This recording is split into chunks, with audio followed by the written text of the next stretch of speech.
pioneer, her and her husband are the pioneers in this area. They've been working on nerves of the kidney and the sympathetic system since the 80s. And she came out and said the renal pelvic area, and that's where we're operating. This is some work she did in that. And right here is where our device would go. And so you can see these nerves are right next to where the device is. This is 100 microns. This is nothing, although it's a wrap. So this was some early stuff that we saw through our research and talking to these, these leaders in the field. So then, what we did is we got to go in, and before the patients were having their nephrectomies or getting their kidneys out, we actually got to go in and do the procedure, put the device in, and then we got the tissue. And this shows you, this is a human pelvis here in 1.75 millimeters and 1 millimeter. Those are all the nerves. So our treatment area is right in this place here. So we're pretty excited. So here's our procedure. It's minimally invasive, natural orifice. We're not blood contact. We're going up the urinary system. Here's our physicians, a urologist, nephrologist, and interventional nephrologist. And it's standard equipment used by the urologist. Procedure time is less than 15 minutes. And we think we can do this under local spinal anesthesia. We should be able to do this in the office setting, which takes it out of the hospital, takes it out of the cath labs. And here's a little.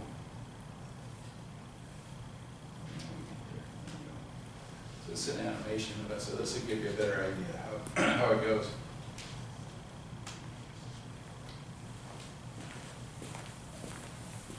So this is the front end of the device. This is first generation. So each one of those wires is an electrode. So it's kind of like a telephone pole. And it goes into the kidney, into the renal pelvis, and it separates it. The renal pelvis is like a potential space. It's not a lumen. There's our generator. So our generator is controlled by temperature and time. This is going up into the ureter. And then we go into the kidney. And right in that position is where we do the treatment. 2 minutes, 60 degrees C, and you blow it out. So the total procedural time, both kidneys, is 15 minutes.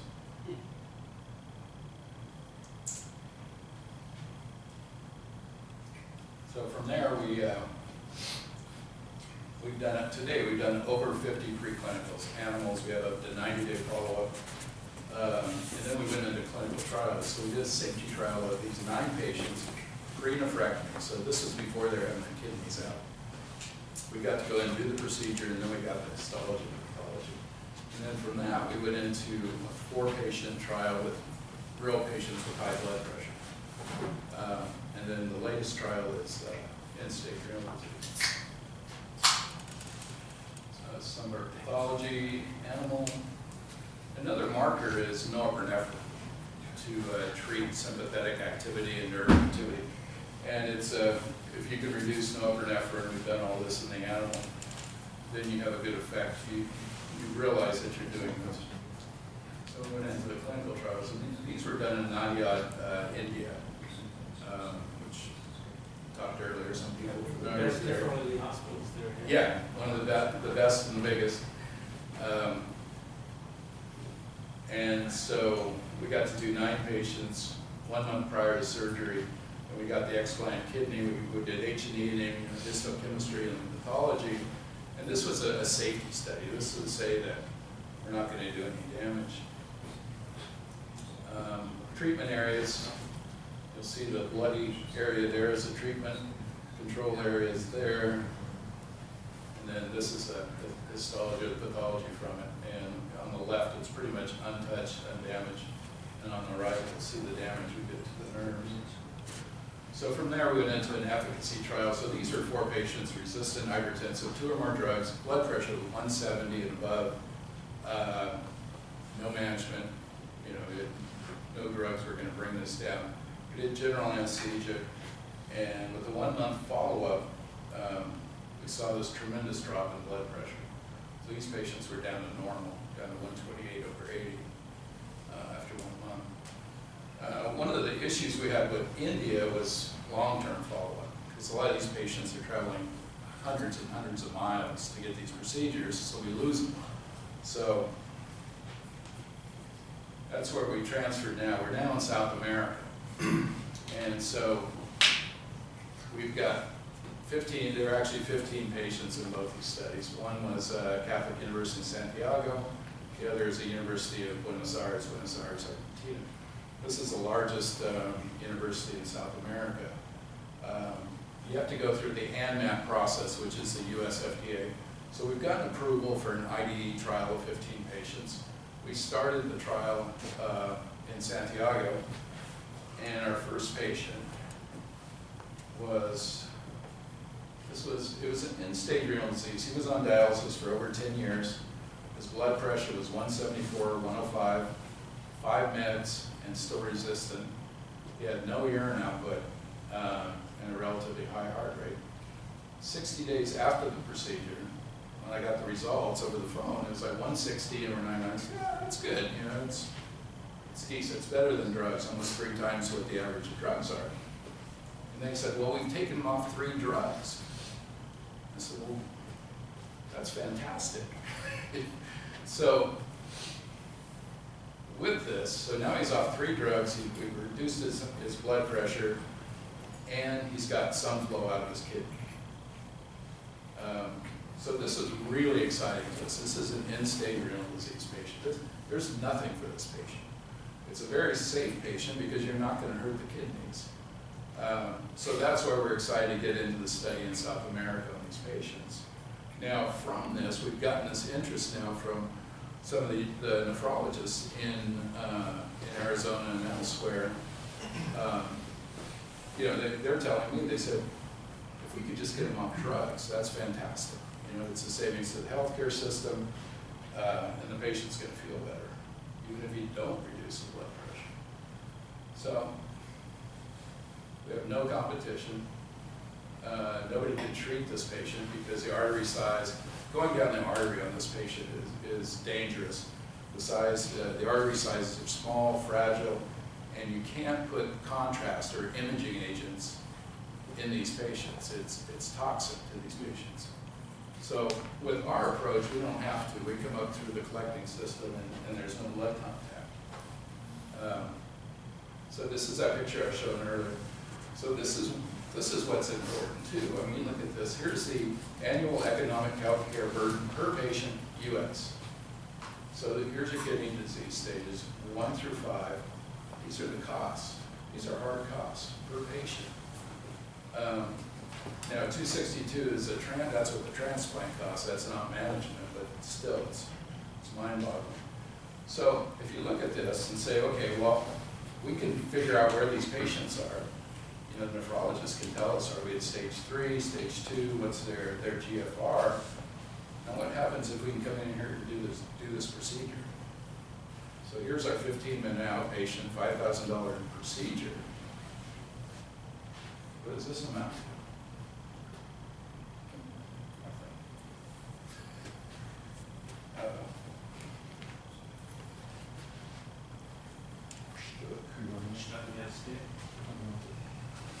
Oh, I think the internet is going back on.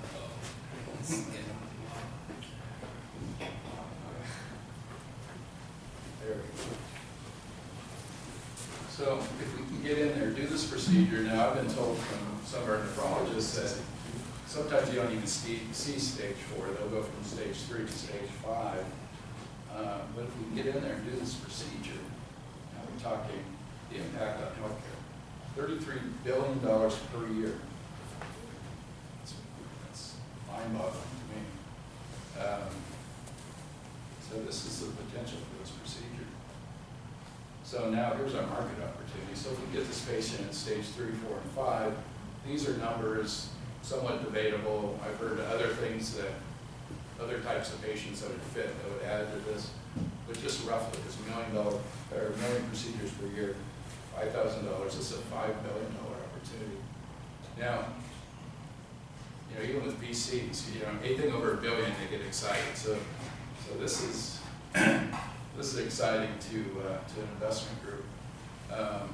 And this is just this niche market. So let's say we get this thing to work in chronic kidney disease. Anyway, this is showing that the market is increasing. This is dialysis patient. This is 3.8 million. So let's say we get this thing figured out. This is our patient. Now we can get into these other areas. So now we can go direct to hypertension patients, resistant hypertension. These are the markets here. So it's huge. This is what we've done in the past. We started in 2010. Some of the milestones. This was our funding, and this is our valuation going forward. So we think if we can do all of this, we can finish up what's in the yellow. We're going to have a pretty good exit of 5 to 800 million there. And what's our exit going to be? This is an acquisition. This is a large company acquisition. For us to come into the U.S. to do trials, we're talking $50 million, $100 million. So we're not going to do that. So here we are. As when we first started talking, I was looking for $500,000 to finance this small trial in South America, the initial trial. So we've raised that. That's done.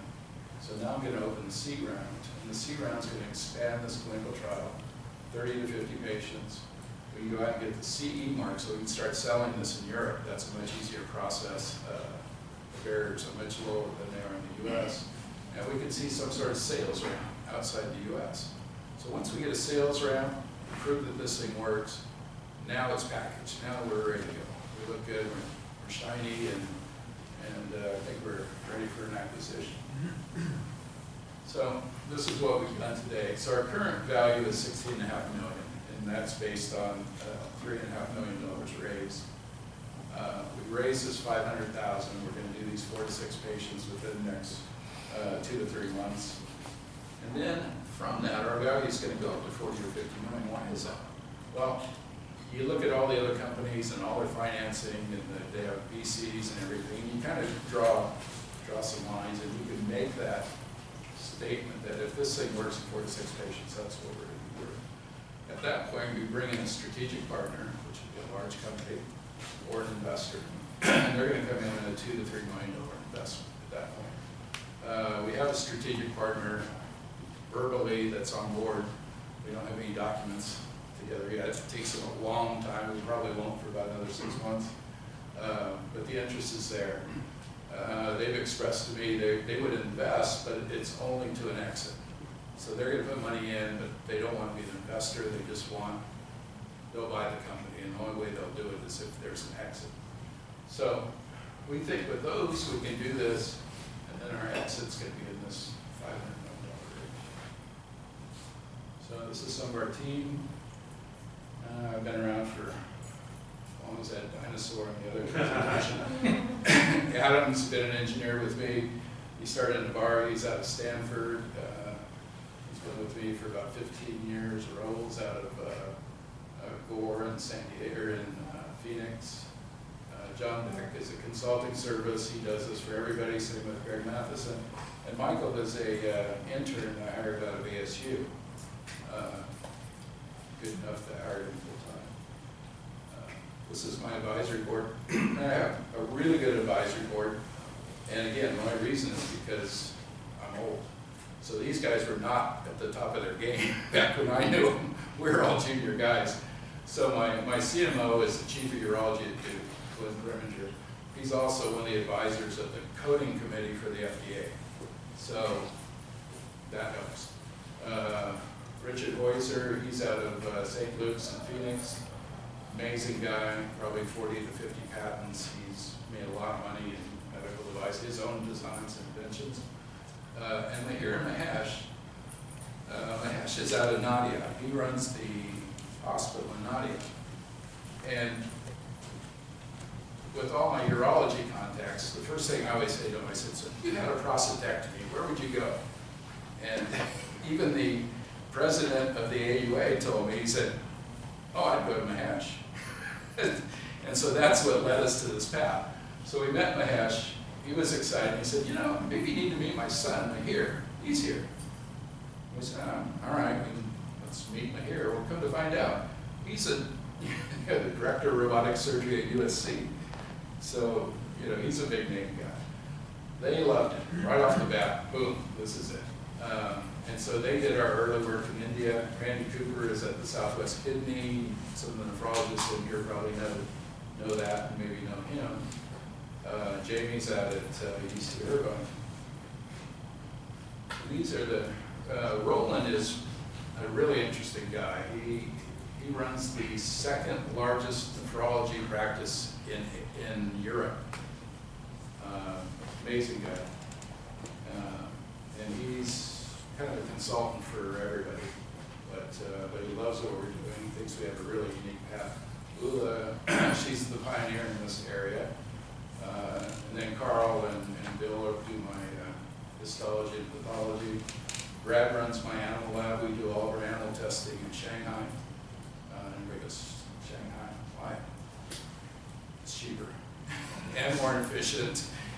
And the facility is better than the Cleveland Clinic. An operating room in the Cleveland Clinic is, their animal lab's fantastic. And one of the latest guys I have on board is Ronald Victor. He's the director of hypertension at Cedars-Sinai in Los Angeles. He's also the editor of the textbook on hypertension. I saw him present on why the Medtronic trial failed. So Medtronic device didn't work, their pivotal trial failed. He gets up and goes, well, you know, I know from a fact, those nerves are not running down that artery. He said they're in the middle of the kidney. He said, maybe we should be denerving and ablating the ureters. So afterwards I went up and said, so you know what we're doing? He goes, no, what are you doing? So I told him, he goes, that's fantastic. And I said, so you want to, I'll do anything you want. So he's signed up for an IDE trial. He wants to do an IDE trial for us in the US once we get this data out of South America. So why are we different? Nephrologist understands this disease, and urologist needs new procedures. Urologists don't have any procedures. They don't make a lot of money, and they love it because they're the technician. Now they can go in, do the procedure, and pass it back to the nephrologist. They don't want to manage the hypertension patient. So, technical feasibility on a scale of 1 to 10, this is a 2. They've been using RF energy, monopolar. They've been doing this for 50 years.